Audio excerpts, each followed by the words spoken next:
Hey, what's going on? Joe Roscoe here, founder and host of Built for the Stage, Broadway's #1 fitness platform. With clients in over 20 Broadway shows, other clients in college musical theater programs or regional stages, or some international clients as well, we train actors on an online fitness app because we believe that actors are athletes. So if you want to start training like one, go to the website builtforthestage.com and you'll be working with me one-on-one in a free trial. So you can check that out at builtforthestage.com. All right, let's get on to our special guest today. Special guest, as always, all the way over in London. Once again, for those of you that have been listening to the podcast, I just took a trip out to London for 13 days and I saw 13 shows. Can you believe it? And my second show that I saw was Frozen. I had seen Frozen a couple of years ago with some clients of mine on Broadway, and I was lucky enough to meet some new friends and to see the production in the West End.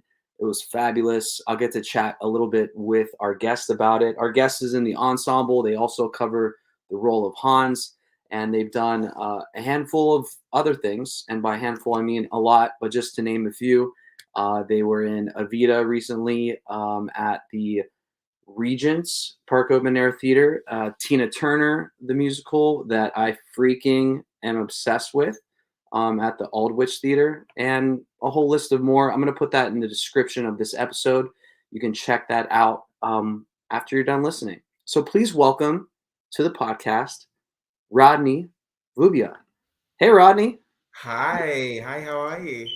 I'm doing very well. Happy Tuesday over there in London on your day off. Congratulations, your day off. Thank you. Happy Tuesday from London to you. You said what? How long has it been since you've had a day off? A long time. So we opened the show on the 28th of September. Well, this new cast anyway. But we started rehearsals back on the 15th of August. And we've been rehearsing Tuesdays till Sundays to kind of fit in line with the show schedule. But on top of that, I also have cover rehearsals because I'm covering Hans, fortunately. So the 2 days a week that we usually get off for the show has been condensed to one for the last month or so, which has been, a day off in itself is gratitude in itself. But 2 days off is very much needed after a 4-show weekend, especially because we do two on Saturday and 2 on Sunday. So yeah, Monday, Tuesday of this week have been blissful so far. So I can't complain. The theater that you all perform in, I just spoke, like I'd mentioned before we hit record. I was talking with Anna Woodside. I didn't bring this up, but the venue, the theater, is just beautiful. So beautiful. It really is. The Theatre Royal Drury Lane is a landmark in London history, and it is kind of the epicenter of and has been for a long time of huge productions, particularly musicals, because it's so big. It's so big as a venue. Yeah. And the front of house looks like this really plush hotel, and it's just gone through a massive large scale refurbishment, granted, but it looks so grand. And then you come into the front of house, then you come to the theater, and it's like 4 tiers of this, again, like splendid like grandeur, and the backstage kind of reflects that because it's so big as well. So I'm very, very lucky and grateful and fortunate to finally be playing at the Theatre Royal Drury Lane, because it's a part of London history, and Frozen suits the venue very well. So yeah, It is quite the grand show for sure. yeah. So when how do you stay? We'll like jump in. It's not a tough question, but like a more serious question. How do you stay within yourself in such a great space like that, where you're looking out and the house is just that large? That is a good question, actually. I haven't really thought of that. Maybe that's a good thing. It is, yeah. On the spot, you're gonna get the most authentic answer that I could give you. I don't know, when we first got in and we started putting what we were rehearsing in the studio onto the stage, the first couple of times getting on that stage for warm up, for instance, with Anna leading it, I would look up, and I'm usually used to, you know, 2 tiers or 3 tiers with Western theatres I've played in so far, but like this one with that extra tier, it just takes it all the way up. And with a lot of the ensemble big numbers, like the end of First Time in Forever, for instance, or the end of Hans of the Southern Isles, the reprise just before the interval and Let It Go, a lot of our direction was to really play it for that grand and that big a theatre. And so we were kind of briefed from that from the get-go. So I've kind of tried to implement that within a lot of my like surges forward within our characters, or like our big ensemble like climaxes. And it's still a lovely feeling. I've been in this industry professionally for almost 7 years now, and I am so grateful that I can still get that great rush and sense of satisfaction when I look out onto all 4 of those tiers, and it's usually packed every night. So it's a very humbling experience, and it's a very it's very humbling, I can tell you that. For you, this will be nothing new, but for our audience in the States, it will be. So in the States, the first tier, the ground floor, if you will, we call the orchestra seating, and you all call it, I believe, stalls. Yeah, The schools, yeah. right. And then you have what we would call the mezzanine, is the royal circle. Is that what it? Well, yeah, in the Theatre Royal Drury Lane, it's, correct me if I'm wrong. Well, you can't. Well, I'll correct myself if I'm wrong. We call it the Royal Circle, but in other theatres, that's usually known as the Grand Circle. Okay. Oh no, sorry, the Dress Circle. See, I'm already getting you wrong. That's usually the Dress Circle, and then the Grand Circle is usually the 3rd tier. But weirdly enough, in our theatre, the 2nd tier is the Royal Circle. And I can't tell you off the top of my head what the last 2 are, but yeah, it's we call it the Royal Cycle, and then the ground floor, the stalls. Yeah, that's why I brought it up, because we would say balcony, mezzanine, or sorry, orchestra, mezzanine, balcony, but in a 4th tier, I don't know what we would call that. I don't know either. I wish I could tell you, and I should know myself, but yeah, we with the 4th tier, until we know. I'm sure there's some Broadway fanatic listening to this right now, like screaming at their phone or laptop saying, "It's called this." I know. Literally putting us to shame. Yeah, because also off the top of my head, I don't know what Broadway house has 4 tiers, if there even is one. I'm sure there is. But anyways, the Broadway theater is quite large, where West Side Story had played in King Kong. Anyways, that's a whole other thing, but I figured I'd bring it up as a fun little topic. So I have to talk about Tina, the musical, because it was one of my favorites from 2019. I believe I saw it before the world ended, when the pandemic hit. Before the world ended, yeah. Yeah, and I just loved it so much. Tell me a little bit more, or tell us a little bit about that experience, because much different than Frozen. Yes, much different. Yeah, just marginally different. Yeah.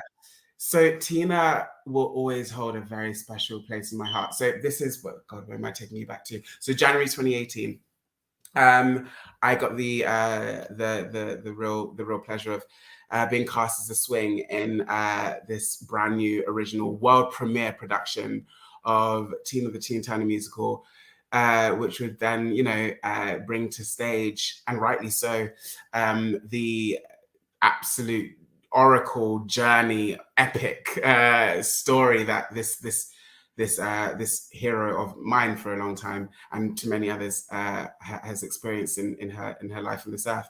And it was a very special moment, because we weren't only the UK premiere. We weren't just we were the world premiere, and she chose London to originate telling that story. And being a part of that original company, it's the first original company I've been a part of. It was a very privileged and very, very special moment for me. And the rehearsal process was very rewarding as a consequence.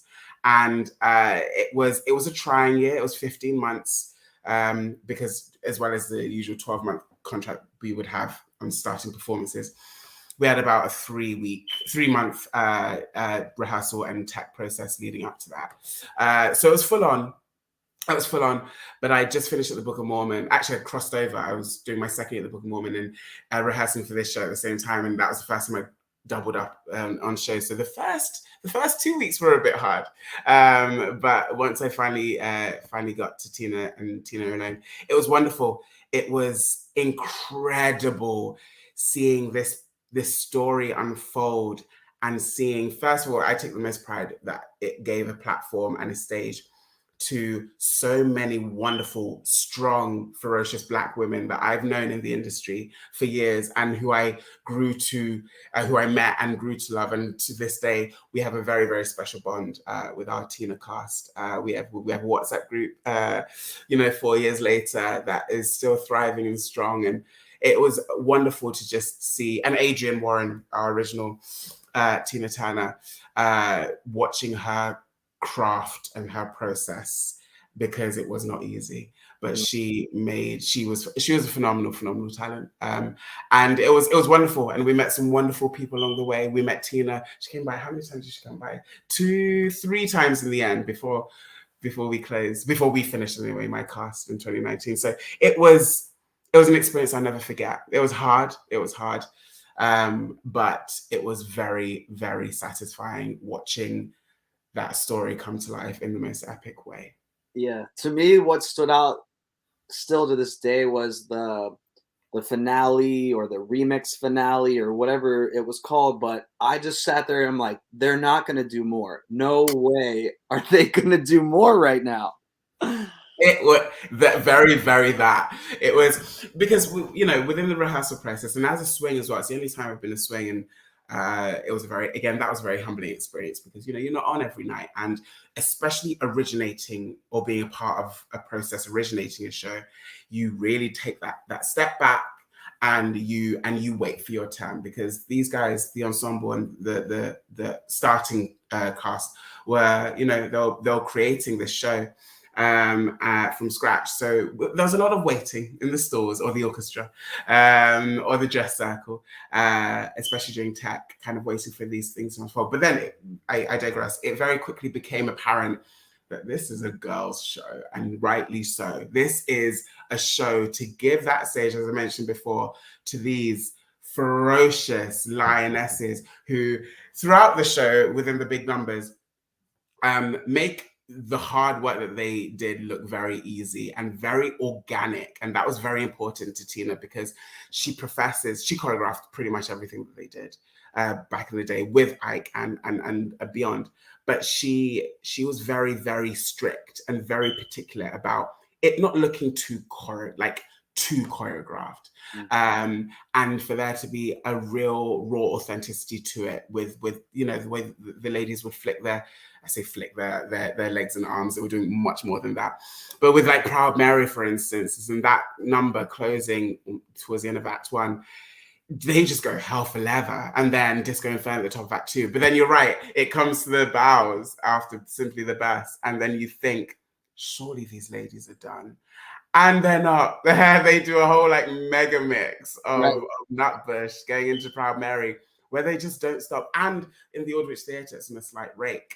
So these ladies were busting their guts and their calves on a nightly basis, and all I could do was bow down to them. And I've seen it twice since I've left, and I still get the same feeling of pride and fulfillment watching those ladies do the damn thing. So yeah. So you brought up Book of Mormon as well. So Book of Mormon, Tina, Frozen. I want to ask, this being a fitness-based podcast or brand, there's a big part of fitness is about being consistent. And what I'm gathering is that you're booking these things consistently. Obviously, you're a very talented person, but as we all know in this industry, talent kind of only goes so far. What else has it been about your practice within your career that you think, your opinion, that has produced this consistent booking, if you will? What are some things that you are consistent with that produces these, uh, you know, outcomes? Oh, that's a great question. Thank you for asking. I've always been an active person, and I've always had like a natural athleticism to me. Fortunately, it's been like ingrained with me from a young age. My dad was a professional footballer before we came over to London, and just before I was born, and he indoctrinated, I think, from a young age, whether I liked it or not, a discipline for just fitness and activity. And so, though I'm not the biggest fan of like a gym setting myself personally, I love to do stuff at home that just get the blood going, get me active. And actually, the pandemic, God, I can't really. That's the thing of the past, but it's still very much prevalent. But anyway, the pandemic kind of brought to light some practices that I hadn't really done before. That I said to myself, right, okay, I'm here, that all I'm doing is being here. What can I do to kind of just like maintain the show fitness that I usually have, doing these shows? And I took up some yoga that I didn't really know I loved or like had a love for, and that was just in my front room. And then I adopted some HIIT classes of YouTube, and friends of mine during the pandemic and the first like proper lockdown would take to social media to kind of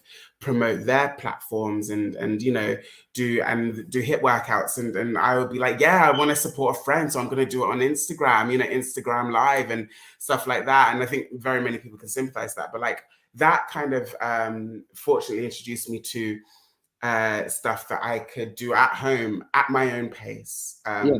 with no other eyes watching, and that I've kind of bled into my professional and this show, again, doing a physical warm up every single day with with Anna, our dance captain, leading it. That gets me going because you need that discipline to sustain it. Yeah. How about that's amazing. Outside of the fitness part, with it correlating straight to your career and auditioning success, obviously you have to successfully audition to book these roles. When you have the roles, you then have to show up and produce a good product, because the industry is small and people will say, what do you think about this Rodney? Like, how was Rodney for you in this, so on and so forth. Beyond the fitness or beyond the singing, dancing, acting, is there anything else that you would attribute your success to? Journaling, meditation, your friend circle, a mentor of yours? What do you think is another like separating factor that has helped you with this consistent success? Again, another great question. Thank you. I've got a handful of things. My friends and family are hugely, hugely important to me. And as I've gotten older, and I think a lot of people can sympathize to this and relate, it's getting smaller and smaller in terms of those who I can count on, and those who I surround myself with people who want me to be the most authentic and grounded and powerful self that I can be. And I think that's hugely important because, especially within this industry, and this is a generalization, but a generalization nonetheless, it can be quite fickle, and it can be quite performative and very surface level.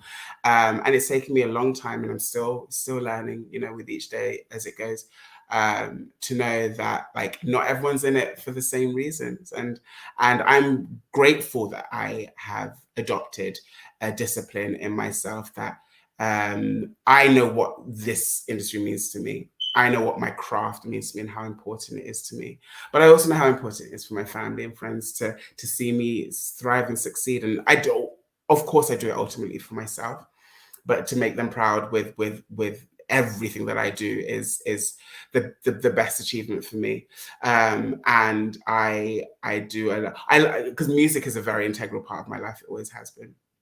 And I also try to not make musical theatre my absolute all-consuming thing for every single day. I make sure that I still exercise the part of my skill set that I love first. That's making music with my voices, and I love to sing, and I love to sing things that aren't musical theatre. So I love to do gigs, and I love to do cabarets when given the opportunity, and to just sing what I love to sing. And you know, I love to also go and watch other things to be inspired, because it's so easy to be bogged down and to Mm. kind of get inundated with or consumed by just the show that I'm doing. But I need to kind of like exercise my brain and just be inspired elsewhere. So I have many few things. I hope that answers your question. No, I love that. I think that that is a key component to success in this industry is moderation away from this industry. Yeah, Because when you're so infatuated or tight-fisted about one given thing, it's like the more you press and force and force and force, the further away you kind of push yourself from that inevitable success that might be waiting for you. So, exactly. so music, what kind of like genres do you like singing? Oh goodness. I'm an old soul. I always have been. And I'm grateful for my mum, my mum and dad, whether they uh, purposefully did or not. I've always been surrounded by great music and good music taste in my household. So I grew up with the greats, the great divas, and you know, Motown, and the great close part groups. Like, I love harmonies. I love close part singing like that. But I don't know. I have quite an eclectic taste in music. I know quite a lot of people say that, but I really do. I love all music. I grew up singing a lot of classical music in the schools that I went to. So classical choral based music has been my foundation. But as I got older and as I found my voice, I'm still finding my voice. I gravitate towards more like bluesy jazz singing and soul. Really, Luther Vandross is my inspiration. Stevie Wonder is my, again, a number one. Mariah, like these are people that helped inspire and mold the voice that I do today. But in recent gigs in the last couple of years, a knack that I've realized I love doing is getting a big like dance tune or like a pop commercial song and finding an acoustic backing track, or finding a friend on the guitar and just like stripping it down and like turning it on its head. And I love doing that because I love finding new ways of reinventing music that I love to dance to, and you know, I love to listen to on the street. But I've been doing that a lot recently, and it's gone down well. So I'm going to continue to do that until people are sick of me singing acoustic ballads that used to be like dance tunes. So yeah, I love a good acoustic cover. I love yeah. a good acoustic cover. Is there anywhere like do you have a gig coming up? Do you have a YouTube channel? Do you have singles? Like, can we shout you out anywhere? Like, where can we see any of this somewhere or listen? Oh, bless you. I do a gig every now and again at a bar called Freedom in Soho in London, on their Mondays or Tuesday nights, because they've been very good to me over the decade that I've been going there as a punter, I guess. But like, it's an amazing opportunity. It's just an amazing opportunity for me to sing stuff that I like. I don't necessarily have a YouTube channel. It's just all on my Instagram. I have videos there aplenty. I'm not the greatest at being proactive and getting more of it done, because I kind of like to focus on this at the moment. But like, I don't know, I'm kind of getting into a headspace of seeing what the next 10 years hold. And I'd love to make the segue into kind of session singing and backing singing for artists and for companies. But like, yeah, that's in the future. But Cool. at the moment, yeah, just my Instagram at RODNEY VUBYA. Just like, their videos there are plenty. So yeah. All right, amazing. So everyone, if you're watching on YouTube, you can just there's the handle right there, Rodney Vubya. If you are listening to this on a podcast, just check it out in the description of this episode and make sure you give Rodney a follow. Okay, Rodney, we'll end the episode with something fun and lighthearted. So we have a lot of people from the Broadway community and the U.S. listening.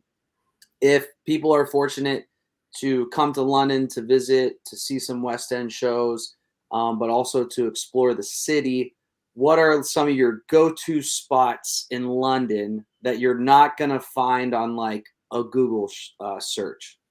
What's some of your like your where's a place we could find you?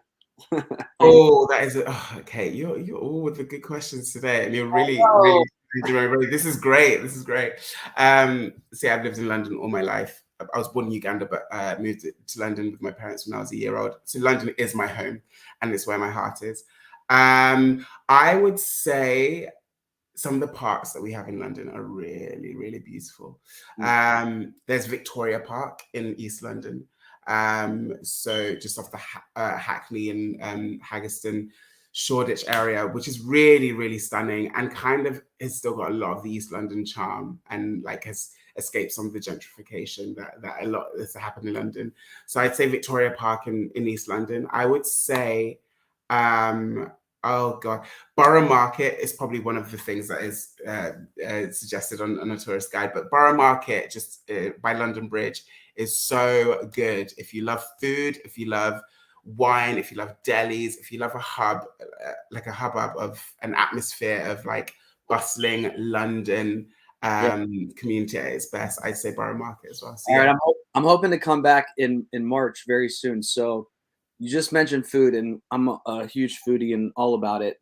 Where where do you like? Where's your go-to restaurants or like hole in the wall places that like that you go to? Yeah, so I love, oh God, I love all food. Like all food. So I like to change it up a lot. If I want a standard burger, I know this is probably quite basic. I love an Honest Burger. It's a great chain that we have over here. Mm, I love, there's a place called in Soho on Old Compton Street. I like to go there every now and again. It's called Cicconi's Pizza Bar, part of like Cicconi's chain. But they do such good Italian food, and the pizza and pasta there is divine, and the service is amazing, and it's just on the corner of Soho. So like literally afterwards, go out for drinks with friends, or go to Freedom and sing a acoustic ballad for people who weren't suspecting it. So yeah, Cicconi's Pizza Bar I could not sing more highly of. I thought it was so funny how normal it is to be at a pub and having drinks, and then just being able to exit with your glass and just stand on the sidewalk, whether in front of the pub or across the street or just wherever, just chilling out there. We actually, after a show, saw a fox running down the middle of London. A fox. They're everywhere. They Really? they are brazen. They are audacious. They are everywhere. Yeah. Where do they, how do they end up in the middle of the city? There was no grass around or anything. Like, how do they end up there? Your guess is as good as mine. Um, I can't purport myself as an expert in that field, but they are very they're beautiful creatures. Don't get me wrong. Yeah, yeah. They are very loud in the middle of the night. It's the strangest thing sometimes, just hearing them go at it. But yeah, they are turning up even more often than before. So yeah, they're brave. Huh. So we have a surplus of rats in New York City, and in London, you have a surplus of foxes, huh? There we go. All right, last question for you. A little advice for the younger generation or the people out there that are in the midst of their career where maybe they're in a valley and they're, looking to climb up to a peak. What was something that someone said or that you learned from someone as you were coming up in the industry that you still hold on to every day on a daily basis? Okay. First and foremost, work hard. A lot of this industry, it is right place, right time, granted. But at the true core of that, and the true core of success, certainly my success, has been hard work and focus, because that will set you apart from those who aren't. And it's becoming more and more clear, with the power of social media and the power, these platforms that are getting more broad, more widespread, wide scale. Talent is being separated. So like, and hard work breeds that. Do you know what I mean? And also, I would say just be you and authentically you from the get-go. Obviously, you'll be like auditioning for a role and a part. That's acting. That's, you know, that's preparation. But they will fall in love with you. And if they don't, they're not for you. And when they do, you'll know. And I have prided myself in maintaining that ethos with every day that goes by, because I won't want to. Everyone else is taken, so yeah, I need to have that at the core. That and hard work for sure. I love that. I'm obviously on that train as well about being authentically you. But the first answer, just the simplicity of work hard. I think that it probably has always been this way, but people look for the magic formula or the secret potion or like all these things. But when it comes down to it, it's like, are you simply doing the work? You know, are you putting in the work? Yeah. And I think that somehow gets overlooked of like, maybe this person's just putting in the work and you could put in a little bit more. No, I agree. But okay, I love that. Okay, Rodney, not going to take up any more time of your day off. I wish you many more hours of lounging, amazing things to binge watch on your telly or TV, whatever y'all call it over there. You've been a pleasure. Thank you so much for being on the podcast. Oh no, thank you so much for having me. You have been absolutely wonderful, and thank you yeah, this has been wonderful. Thank you. My pleasure. All right, see you later, Rodney. Bye. Bye. All right, everyone. Rodney Vubya right there. Make sure you give Rodney a follow on the gram at Rodney Vubya. That's RODNEY VUBYA. You can check that out in the description of this episode. If you're over in London, check him out in Frozen, and it's a fun show. So I highly recommend it. Again, I'm Joe Roscoe. If you haven't tried a free trial of Built for the Stage yet, go ahead to builtforthestage.com. And we'll be on our way chatting it up together on an interactive fitness app. Until next time, actors or athletes, train like one. Later.